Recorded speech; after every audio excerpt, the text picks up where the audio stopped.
Now the answers are there, but obviously not so much the explanation. Okay. Okay, tell me either in the chat or raise your hand. How many of you actually reviewed this and understand this?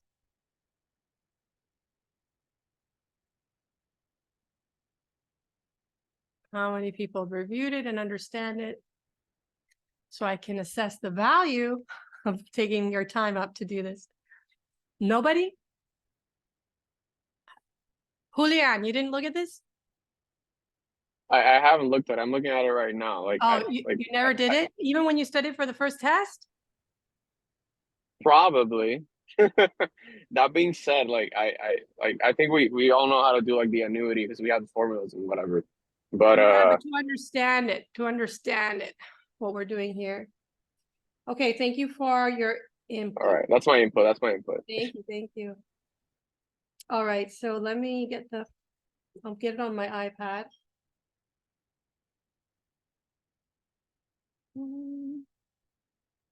Not here.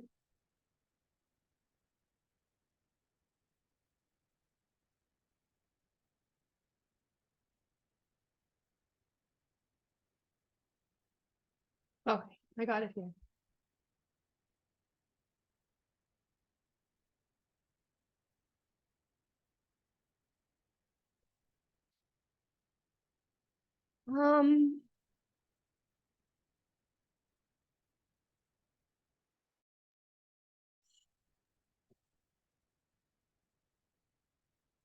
All right, so I'm going to show you my iPad. You guys gonna print it or follow along? What's your plan? Don't just watch me. I want you to participate. So answer this question.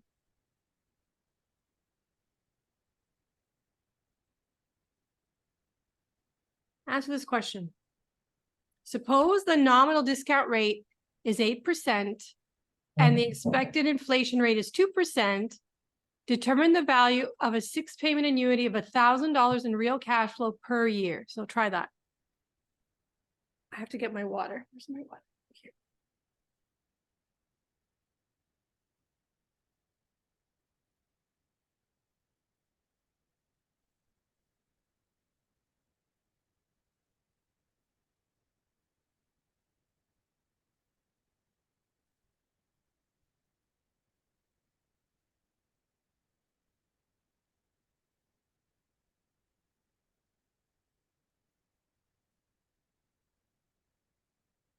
Give you a couple of minutes to lay it out, draw a timeline.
Okay, so that's my timeline. I am told about real cash flows. So I'm going to specify here that this is a timeline of real cash flows, right? And what am I going to put on here? So can anybody tell me?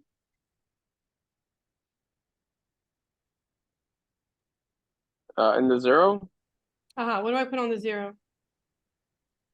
Well, it doesn't say you're paying out any amount to receive $2,000, right? So it just says I don't think you have to put anything. 6 payments annuity. So what is the value of the rest of the time points? Okay, so 1,000 1,000, 1,000, 1,000, 1,000, and 1,000. Remember, we're counting that at the end of the year, it's going to be 1,000. So it's marked at 1 because that's the end of the first period. And that goes all the way to 6 for 6 periods.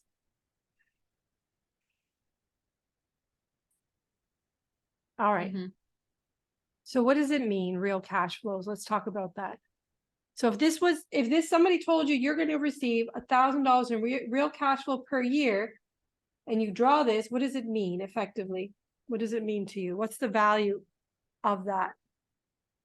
What's the value of that, and what does it mean? I guess two different things. It's the same thing, but two different examples or ways to interpret. That was 6,000 per year. It's 1,000 per year. And it means that because it's real, it means that I will have the purchasing power of $1,000 each year. So it considers the inflation and the discount rate. Exactly. It considers the inflation. And of course, yes, there's still a prevailing discount rate every year. There's inflation every year and a discount rate every year. So here is my $1,000. What can I buy at the end of year one for $1,000? Or, at the end of the year one. So I'll get $1,000. What can I buy? That'll reflect in real terms what I can get for it, purchasing power. So let's say I can get a tablet.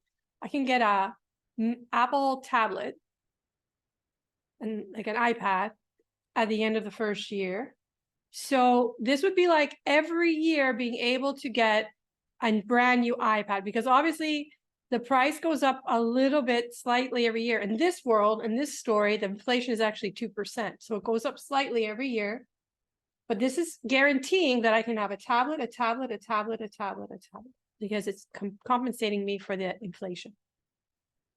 So what I want you to do now is make the same timeline, but in nominal cash flows, the equivalent nominal cash flows. What would that look like?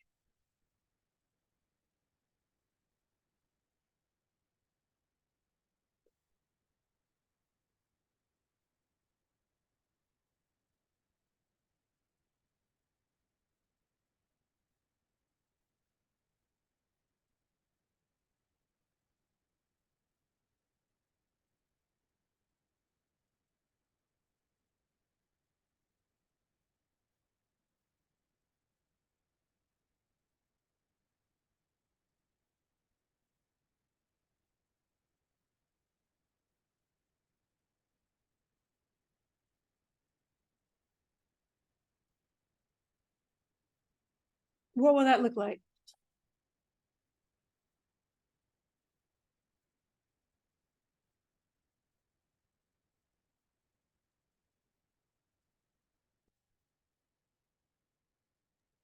So basically the same, but instead of it being 1,000, it would be a lot less. I don't know exactly. To be honest, I don't have the bigger calculator with me, but yeah, that's like the idea. So if you don't have if you don't have, what am I going to say? So if it's not real dollars, in other words, what I'm trying to say, nominal cash flows, what I'm asking is what is the equivalent amount in your pocket? No, yeah, it would be more. Sorry, it would be more because for it to be 1,000, yeah, it would be more. So it would be how much more? Let's see. So we have to compensate for inflation. So the price is going to be 1,000, because inflation, I use the symbol pi, in that period is 2%, right? So that means that this amount has experienced 2% of growth. In other words, it's going to be $1,020.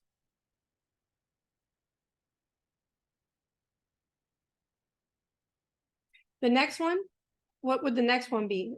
This is also going to be 2%.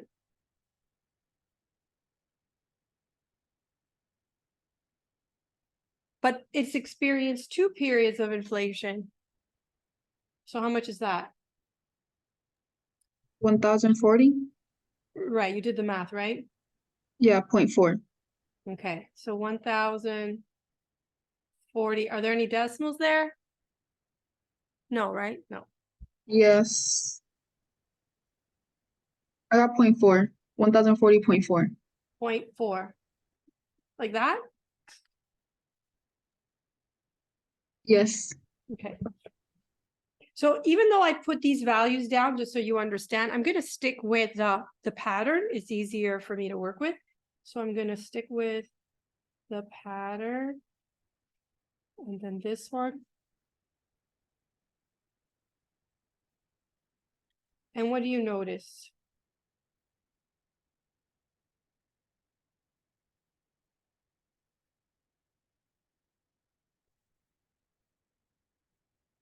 What do you notice? Do you notice that the exponent for growth, which is equivalent to inflation, is the same as the periods that have elapsed, right? Slightly different than our growing, than our formula for annuity with growth, slightly different. Because that, remember, if you remember back, that formula requires that you have to wait 1 year for the first cash flow and then 1 year for the payment, but the growth starts early here. Just keep in mind. So what I want you to do is I want you to find a formula to calculate the present value of real cash flow returns and a formula to calculate the present value of nominal cash flow returns, and make sure or verify if they're the same. They need to have the same value. Now, how are you going to do that? There's two principles here in discounting and inflation. The two principles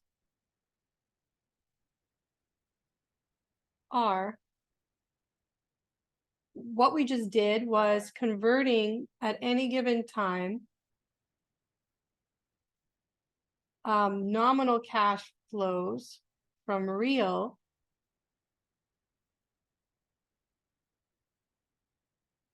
by the number of periods of inflation.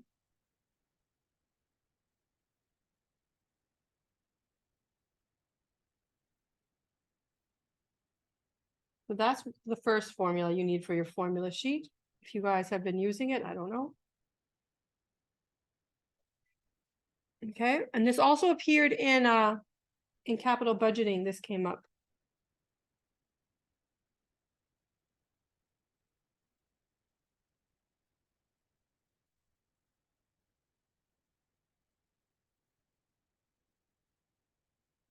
And the second is the formula of the relationship between rates. So it's called the Fisher relation, that the nominal rate of interest is equal to the real rate of interest adjusted for inflation. So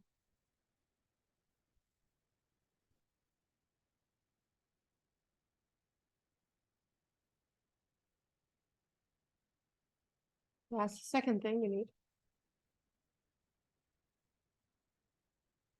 I didn't use this yet. I just used this one. So what is this? This is saying that the real rate of interest, this is equilibrium in markets where borrowers and lenders are identifying the opportunity cost of borrowing. So that's what that is. And then we're adjusting for inflation, but it's an adjustment that's like a factor. It's like an accumulation factor or a growth factor.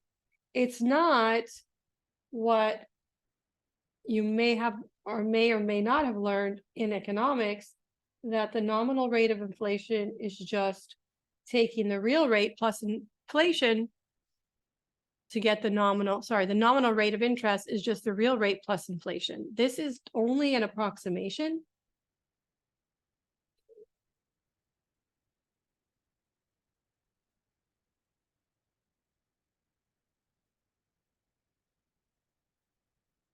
That works when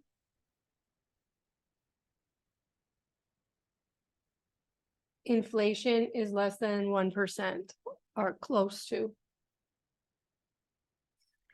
But otherwise it doesn't work as well. So this is actually going to give us the right result. And you're going to see that here.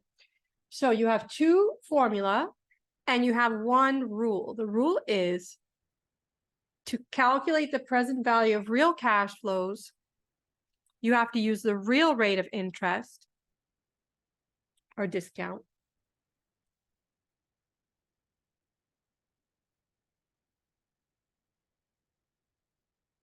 And for nominal cash flows, you have to use the nominal rate of discount. And you should get the same answer. So why don't you guys try that? In this case, this is just a regular annuity. And from the information given, you need to find the real rate.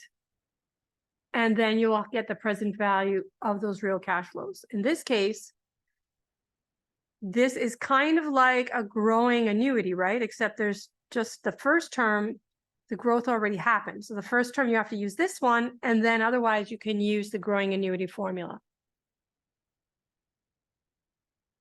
Okay, so go for it. I give you 5 minutes to try that. Let's see where you get.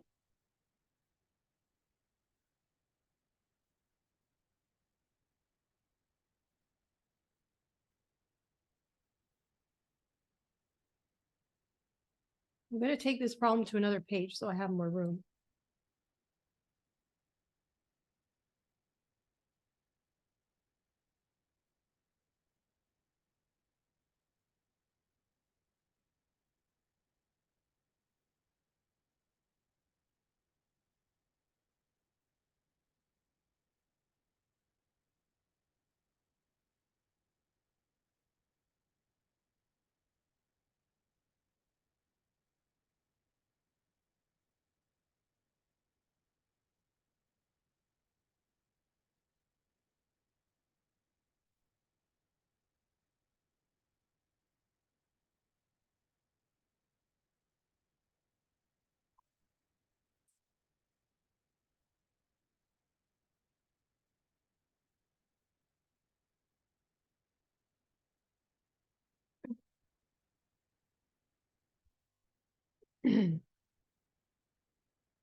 So all those formulas should go on your formula sheet.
How is it going? Anyone got an answer?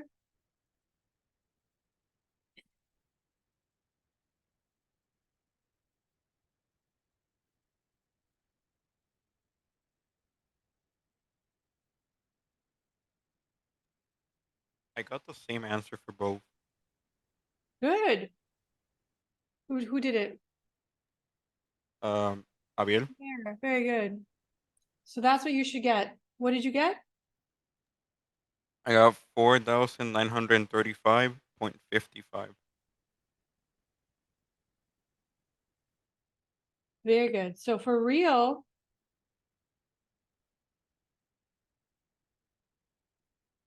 you have to do the regular annuity.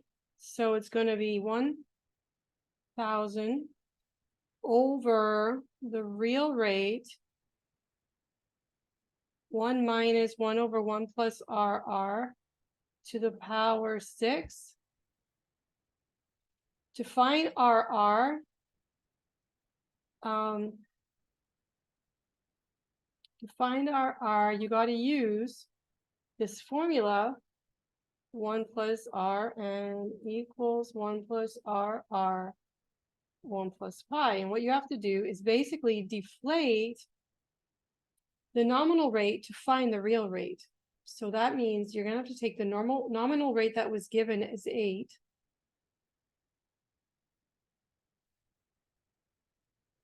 Divided by 1.02 that was given. So that was given as 2% inflation up here. And the discount rate is here, 8%. And then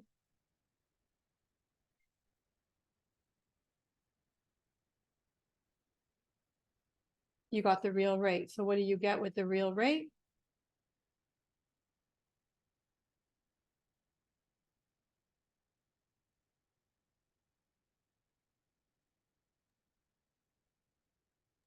It was 5.88 and like a bunch of decimals. Yes, you have to store for this. So you will do 0.0588 blah blah blah blah, store 1. You need to store it because we want this to be precise. We'll need the decimals to get us there.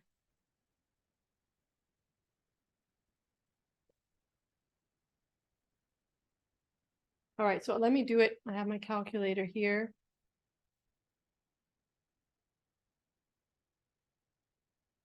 So I'm going to take 1.08 divided by 1.02, deflating it, minus 1. And I'm going to put it, store 1. Then I'm going to use the annuity keys with 6 periods.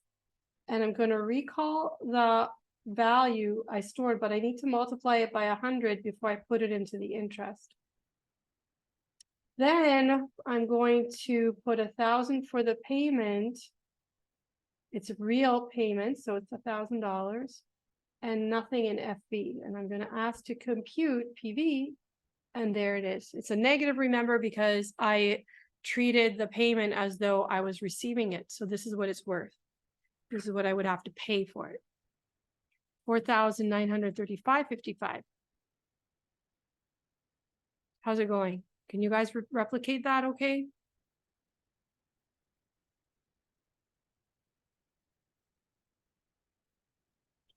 So, why aren't we assuming like why aren't we taking the discount rate and the inflation as and like adding them up? You know, I don't know if you know what I'm saying, but We because are, like if this is the relationship between them. This is the Fisher relation. no, yeah, but I because the first thing when I saw the problem, I was like, when I assumed real cash flow of $1,000, it meant taking into consideration the inflation and the discount rate. What I'm just asking why that's not the case.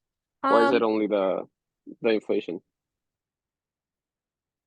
Well, what we've done is gotten we get the real rate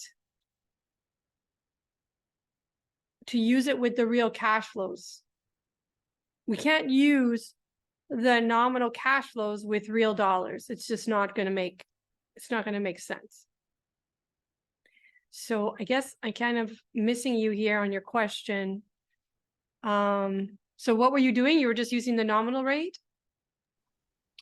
I think I'll ask in a bit because I gotta get my Yeah, shit you gotta together. click, yeah, let it click. Okay, so, anybody else questioning this? This is why I'm doing this handout, because it brings a lot, there's a lot of, there's a lot of connections made, a lot of synthesis made with this problem, with this set of problems. There's actually 4 problems here. Okay. All right, so any more questions about that one? Anybody in the chat? No comments? All right, so let's try the second part. Do the same thing with the nominal cash flows. So let's see if you can get the same number, and you should get exactly the same number if you treat this timeline. These are nominal cash flows now. The pattern looks like growing annuity, where inflation is the growth factor. But the first cash flow is this one, 1,020.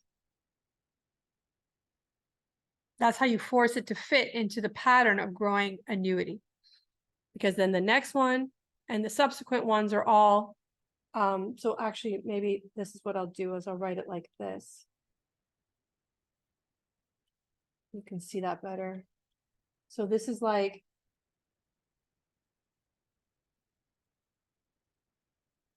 so now it looks more like the growing annuity.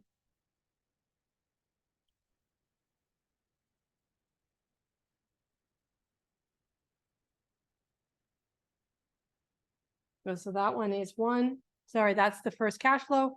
That's the next one that grows. The next one will be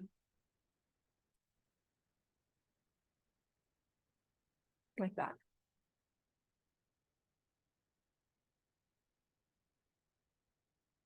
Okay, so nominal cash flows.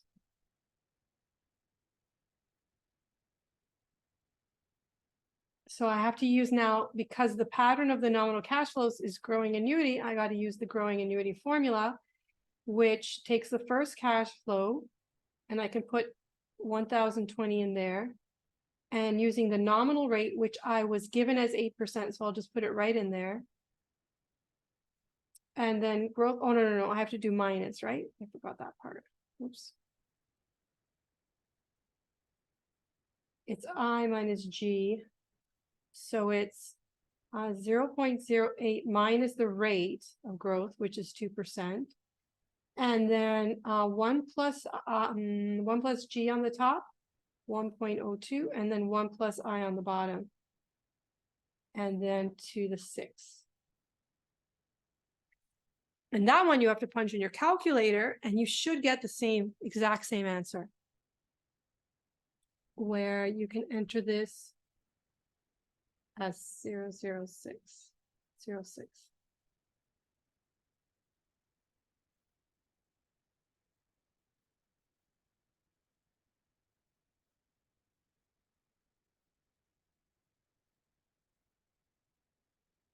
I'll do it. You should do it too. It's more important that you do it. So I'm going to start inside the bracket. 1.02 divided by 1.06. Oh, not 8, 1.06, 1.08. And equals to the power of 6. Put a negative in front plus 1. Multiply by 1020 and divided by 0.06. And I got the same answer.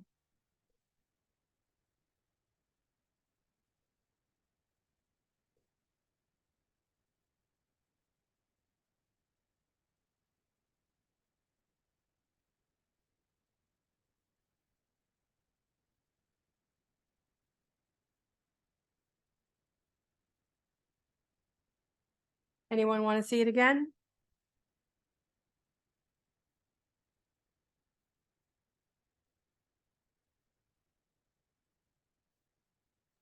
Yeah, can you do it in the calculator again?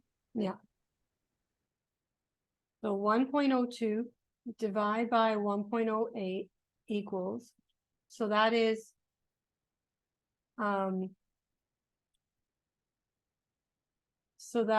this side here, inside here. Now I'm going to raise it to the power of 6. I'll put a negative in front and add 1. Now that's the whole square bracket.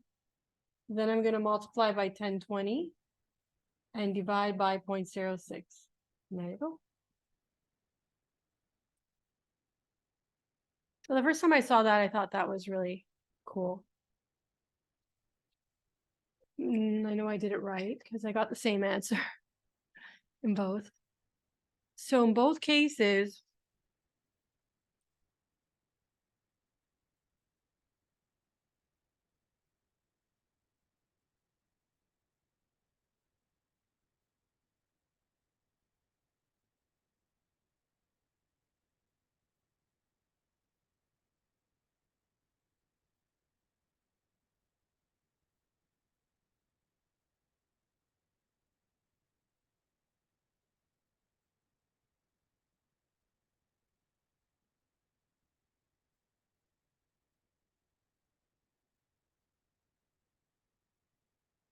okay, so we did the first two problems.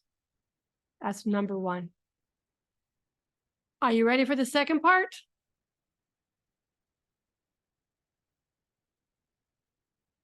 So I actually did A and B together. I think that's what happens because they say here, show how to get the same result with the growing annuity formula and nominal amount. So we did A. So this one was A. And this one was part B.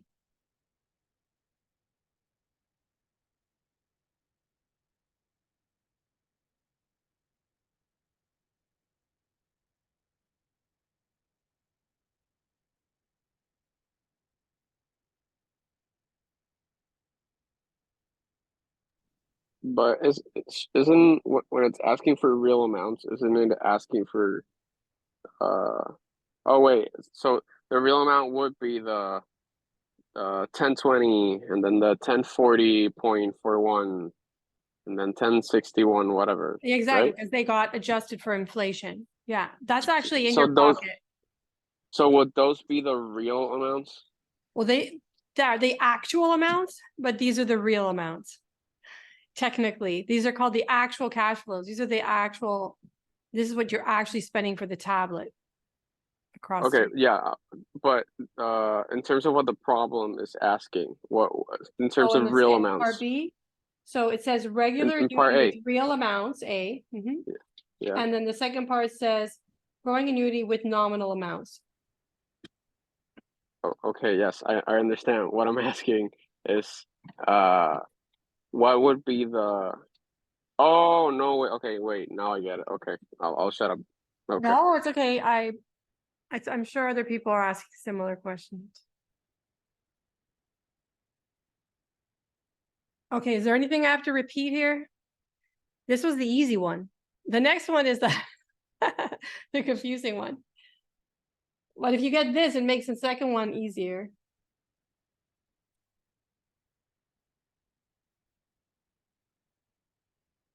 Okay, so let's go to the second part. Anyone who wants to take a picture or screenshot, take it now. So I'm going to go to the second part. Just to be clear, this looks messy, but this was 0.06. That's what that was. I was trying to say that amount is 0.06. Okay. All right, screenshot. I'm going to the second part.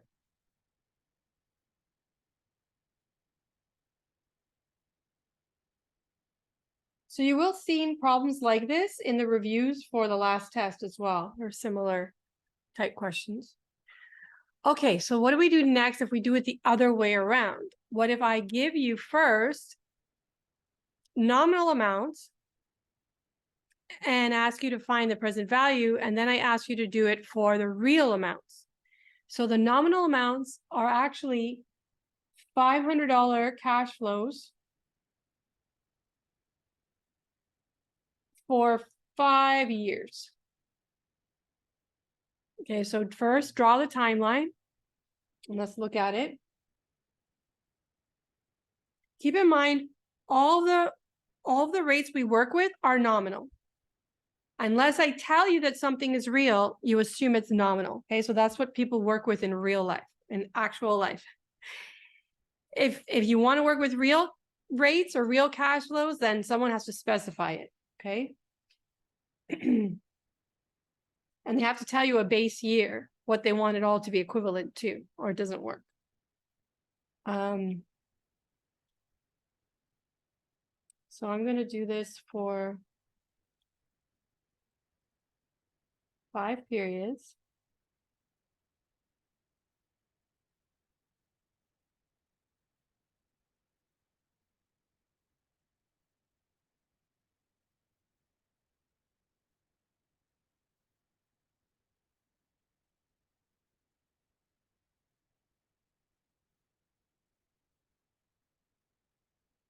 And I'm told they're gonna be $500 amounts.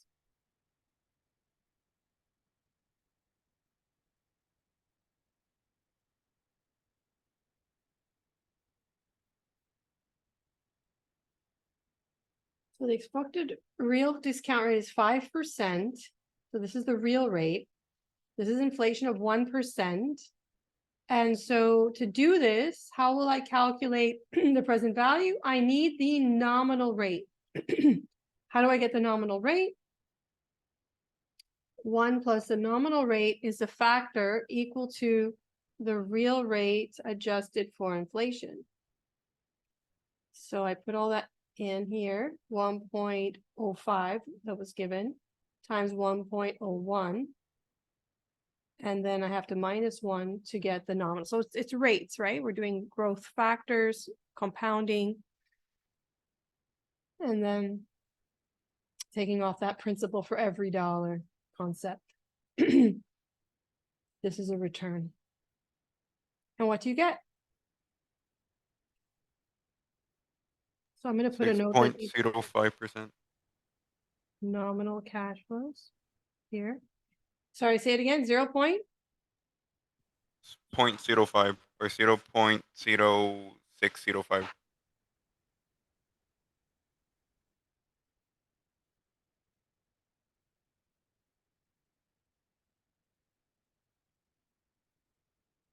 Okay. Any questions about that? So we don't have to store it. That's not unusually long. We can just work with that, right? And then calculate the present value of nominal cash flows with the nominal rate. So the first one is 500 divided by 0.0605 and then 1.0605 to the power of 5. And you can use your keys. And I'll do that with you.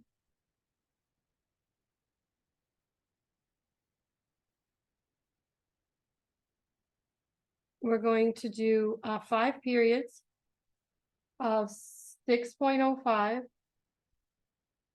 The payment is 500. The future value is 0, and you compute PV, and that's what you get.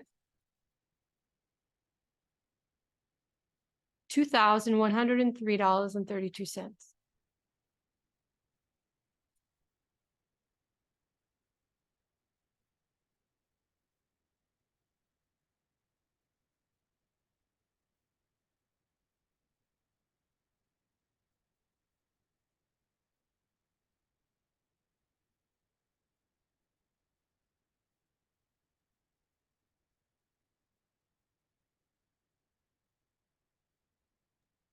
I got a different number. Okay, try it again. I'll do it again too. Let's do it together. So it's 5 periods. Make sure n is 5. Interest rate is 6.05. Remember, it has to be as a number, not a decimal, as a percentage, not a decimal. And then payment is 500. 0 FB, compute PV. Does it work now, Emily? I forgot to multiply it by 100. Yes. Try and remember that. I don't know what to do to remind you, but just try and remember that there's some extra step you have to do when you use that row, that everything has to be percentages.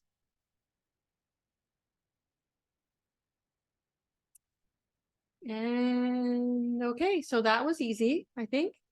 What about the next one? The next one is make the timeline in the real cash flow equivalent and use the real rate and the growing annuity to compute the present value. And you should get the same number. What did we get? We got 2,000. I have to see that again. 2,000. Oh, I erased it. $103.32.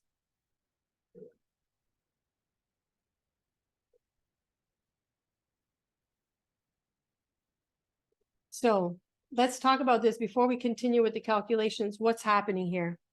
What is the takeaway here? If there's inflation of 1% and I bought in year one, I purchased a, what can I get for 500 bucks? I don't know. What can you get for $500? You can get PlayStation, profe. a what? PlayStation. A PlayStation. Okay, so you got a PlayStation, but in this world, inflation is 1%. And if you only have $500 in the second year, you can't buy a new PlayStation. You have to borrow some money to help you pay for that PlayStation if you don't have any more than 500, right? Because the price went up. So we are experiencing here erosion of our money because of inflation. Our purchasing power has been diminished. So how are we going to capture that in real terms? What will that look like? The real amounts should then go down, right? The actual ability, the purchasing power. I was going to say ability to pay, but anyway, purchasing power is good enough. So I'm going to put that here. And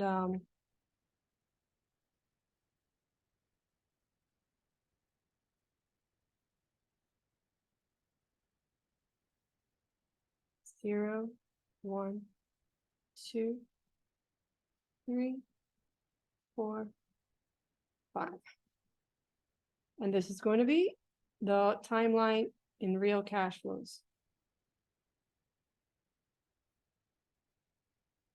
Okay, so what is the first cash flow? Remembering the relationship between cash flows. Let's get that above. I have to pull that up here. Remember these two formula? Let's pull them down.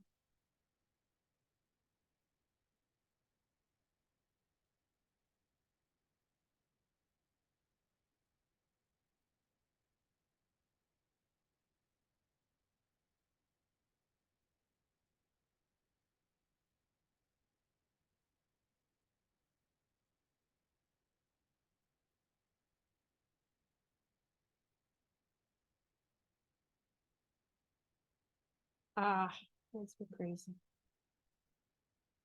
try that again.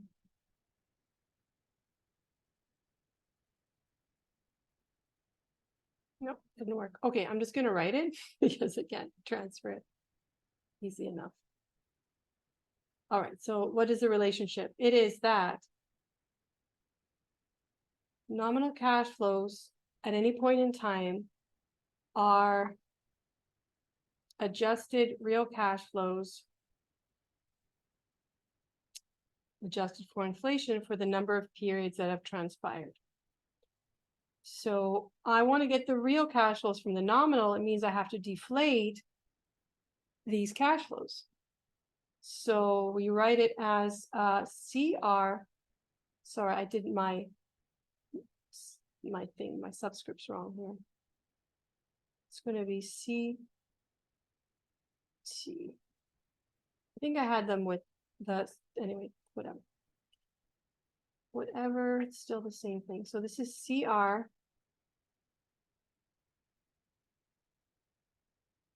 So in any period, the real cash flows are equal to the nominal cash flows deflated for as many periods as have transpired.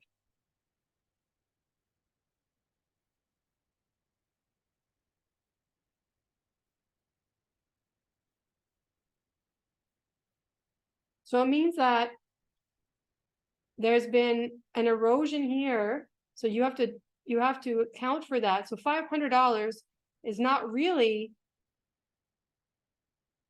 what you have here in year one. There's been a period of inflation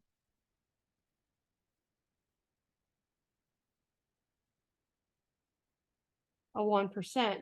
So what's really here is $500 in real terms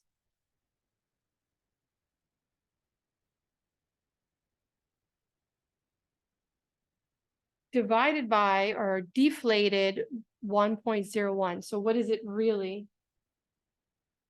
If you do the math, what do you get?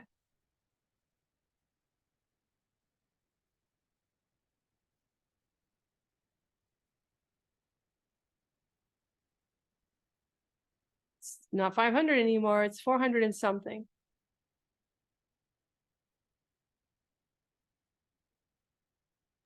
I got 495.049505. Okay, so I'll just write 95.05, is that right? 495.05, yeah. And then the next one would be 500 divided by 1.01.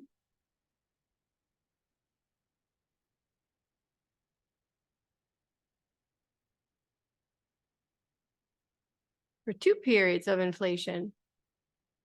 And the next one would be 500 divided by 1.01 for 3 periods, 500 divided by 1.01 for 4 periods, and 500, 101 for 5. Now I could calculate each one of these and then put them in my cash flow keys and get the present value, but I want to use the growing annuity formula. So what do I need for the growing annuity formula? Let's remember what that formula is. We just used it, but let's remember what that formula is. I'm going to move this thing away. Here.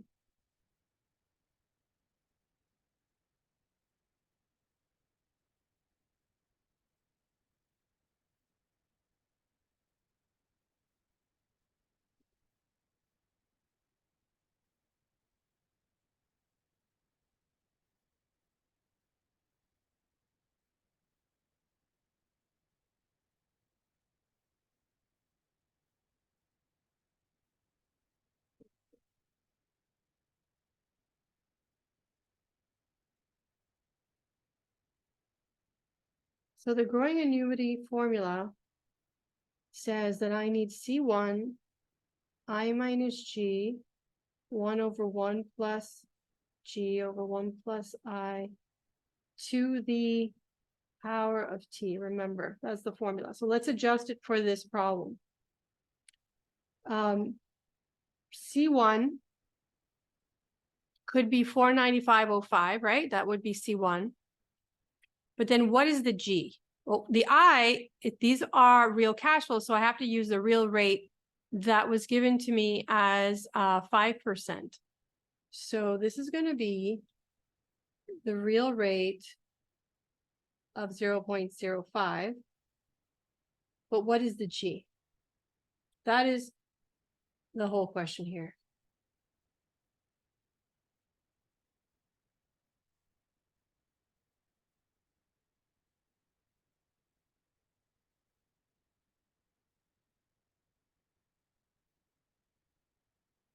How will we figure out G? Oh, I have to put this bracket around everything. I cheated. Actually, let me fix that. I'm getting lazy with rewriting formulas. Should be.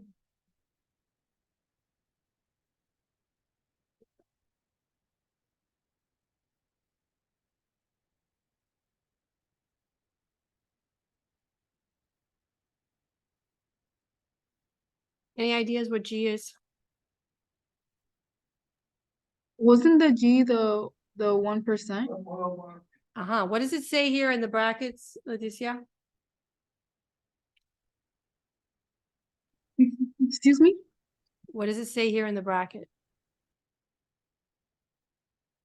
Oh, yeah, okay.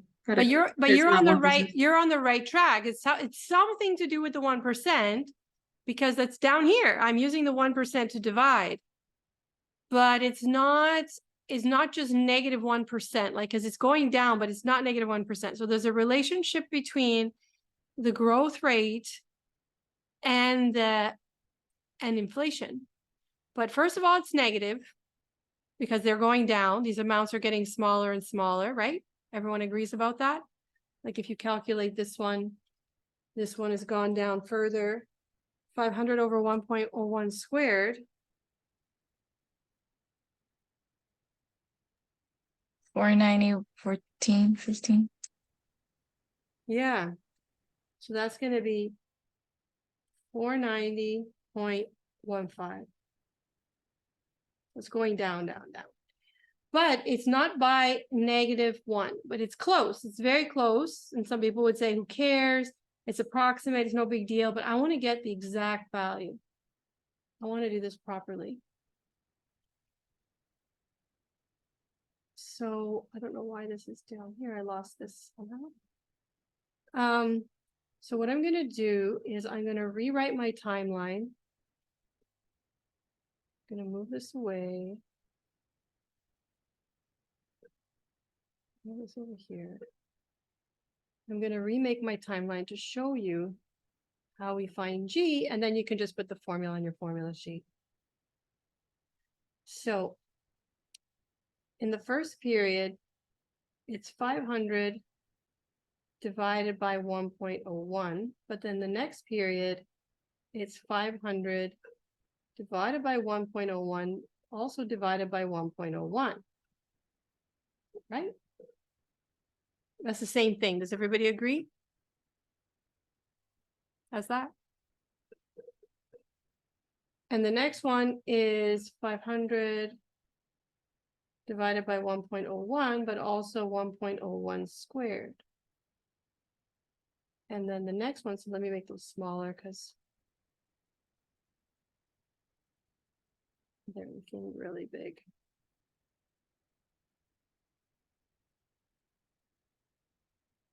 I have a tendency to get bigger and bigger.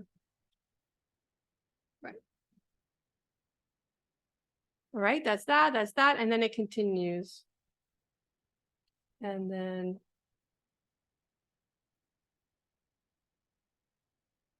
so this is just showing me the pattern. And what is it supposed to look like? It's supposed to be C1, C1 1 plus G, C1 1 plus G squared, etc., right? To the end, 500 over 1.01 times 1 divided by 1.01 to the 4. And this one would be C1 1 plus G to the T minus 1. That's what it looks like.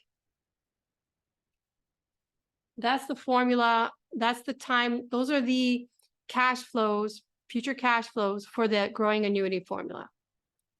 So what I'm just showing you here, that 1 plus G is equal to this. That's what I'm showing you.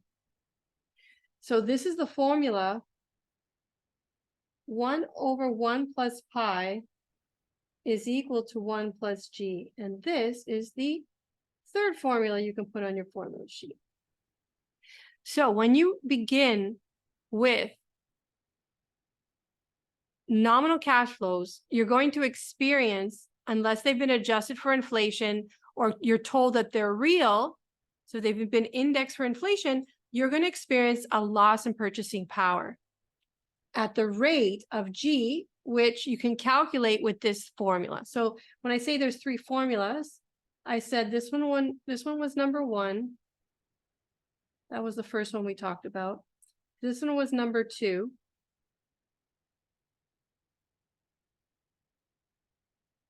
And this is number 3.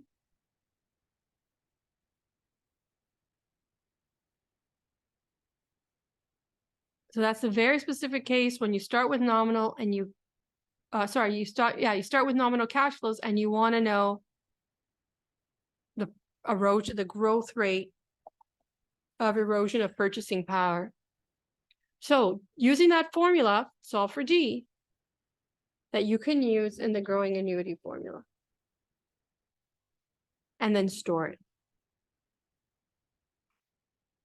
And if you'll notice, this took the whole class. So that's why I never did this, because it takes a whole class.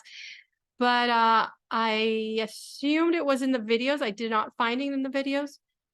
And then no one asked me to do it, but I think you needed this instruction. It wasn't enough just to have the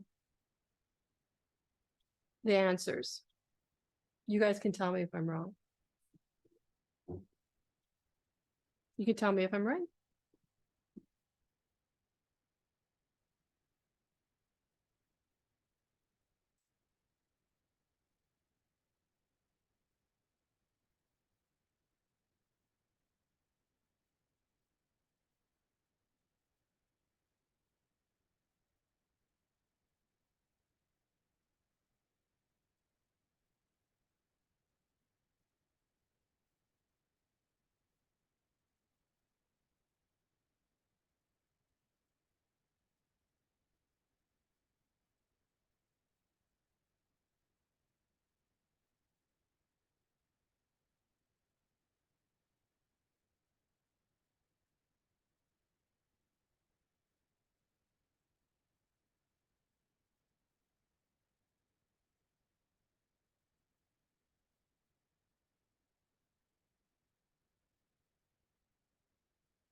What'd you get?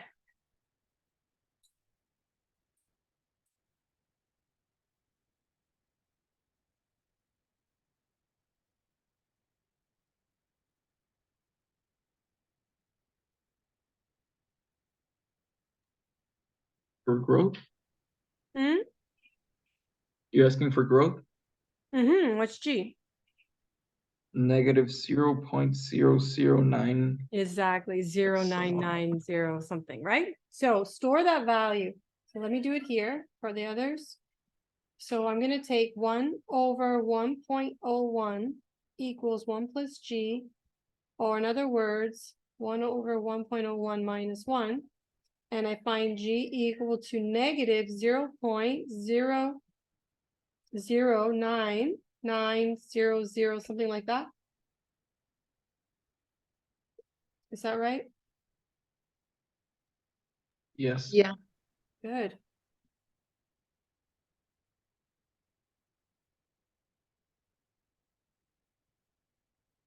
So store it.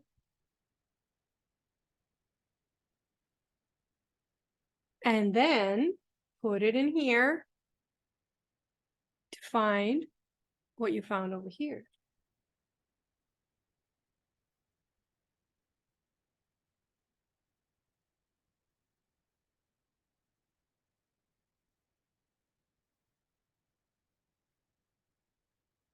So I'll post this video, but I'll post it up in unit 1 if you want to watch this again. I'll put it up in unit 1.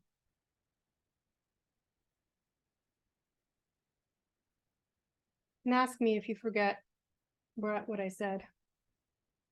So this is going to be the first cash flow. You have to put in 500 divided by 1.01, or you lose something with the decimal. So that's the first cash flow. And then I was 0.05 minus G. I'm just going to write G. I'm not going to put the long crazy number in there. And then 1 plus G here, and then 1.05 here. And there are 5 periods. So I'm just going to recall each time I need the G out of my calculator. So again, this is not negative 1%. It's not that it's exactly negative inflation. Because it's multiplicative factors, it's close to it, but it's not exactly negative 1.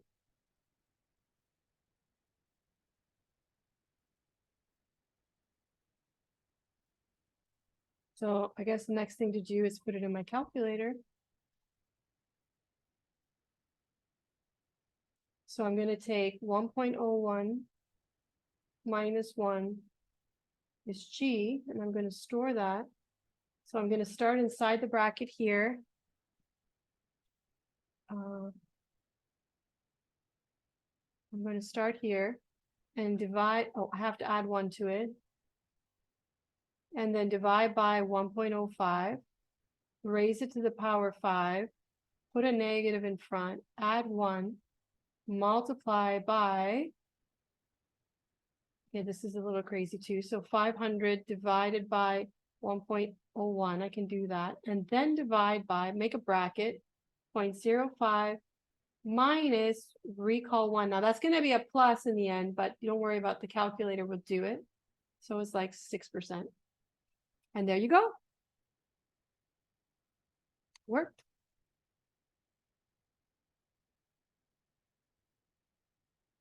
Could you do it again? Just Yes. slower? Yeah, just watch me and then try it. Okay, so to repeat, I'm going to start here. I'm going to say 1 plus recall 1 equals divided by 1.05 equals to the power 5 equals negative plus 1 equals times 500 divided by 1.01 equals divided by bracket 0.05 minus recall 1, which is a minus, so they're going to add to make almost 6% equals.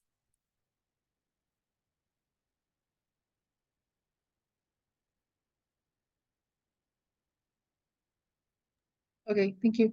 Yeah, so real cash flows with the real rate, nominal cash flows with the nominal rate, and realizing this third relationship between inflation and growth when growth is diminishing the purchasing power. You need this third relationship. Okay, so those are the 3 formulas you're going to add. If you didn't have them already in your formula sheet, you're going to add them and you'll be more comfortable answering questions using these concepts, I think. Did I fill a gap? I hope so. Yeah. Okay, so we don't have too much time left. Do you want another review for unit 1, unit 2? I can do interest rate conversions, but what day can we do that? What would be a good day for people? We can do virtual. That way we don't have to coordinate classrooms and the test is on Tuesday, the 5th, right? So I don't want to wait till then though. We should do this sooner. Wait, but it's next Tuesday. Yeah, the 5th.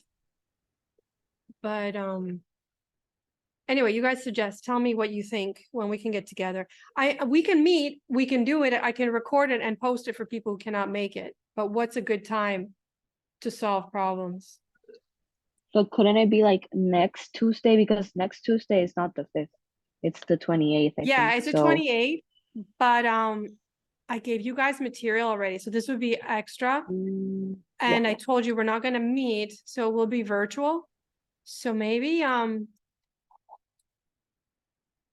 maybe it can be, well, you guys are available. You guys have other classes, that's the problem. But and let me think.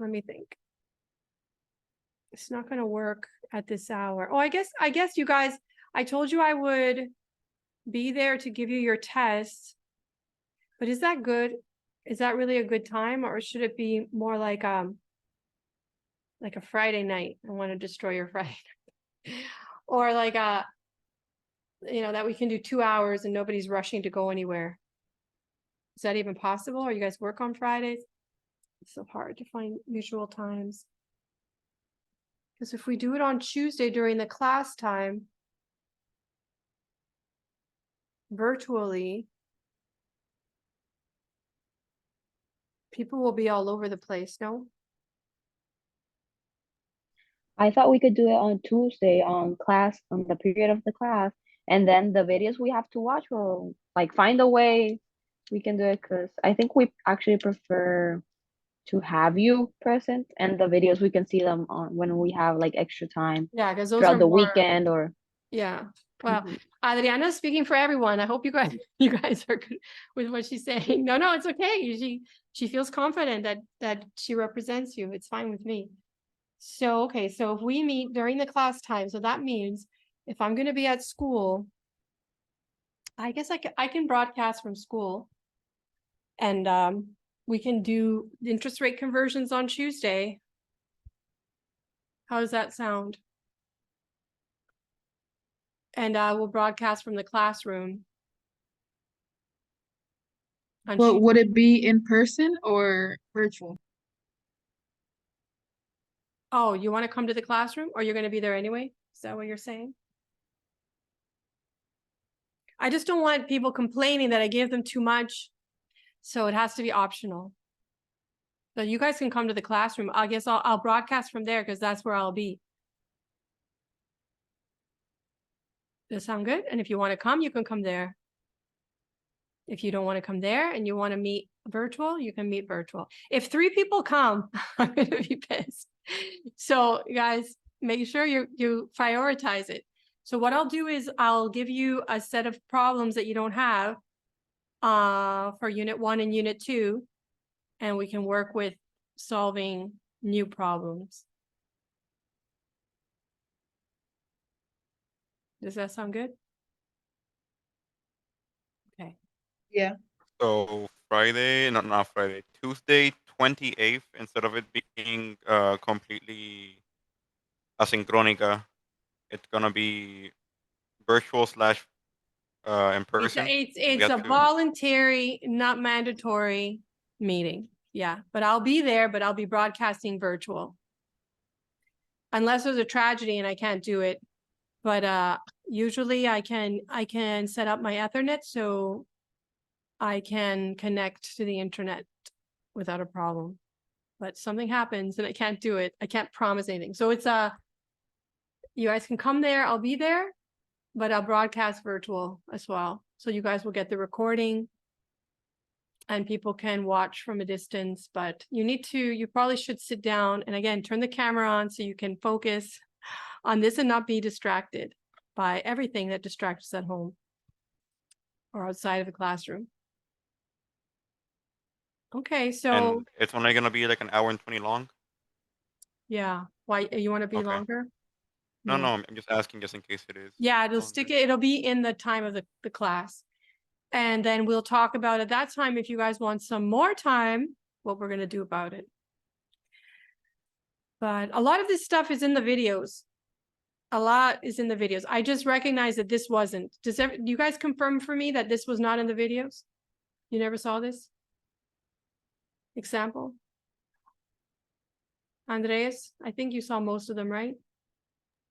Personally, I don't recall seeing recall this seeing part this in the one, okay. videos. Yeah. Yeah, so I know this because this takes a whole class. It's a whole class, and I usually have a video for it, but not for this. Like I have the video for 4125, but in this class I didn't make the video. I probably did it in class last time. I've only been teaching this class recently. In last semester was the first time in a long time. So I'm developing my material still. All right, so this is it. I'll let you guys go. Have a happy Thanksgiving. Thank you for coming. I will post this up if you want to see it again. You keep me posted if you have any questions.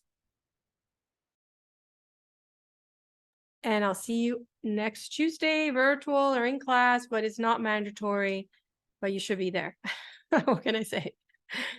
It's better for you. Bye. Bye, everybody. Happy Thanksgiving. Thank you. Happy Thanksgiving. Happy Bye, Thanksgiving. thank you. Have a good one. Bye.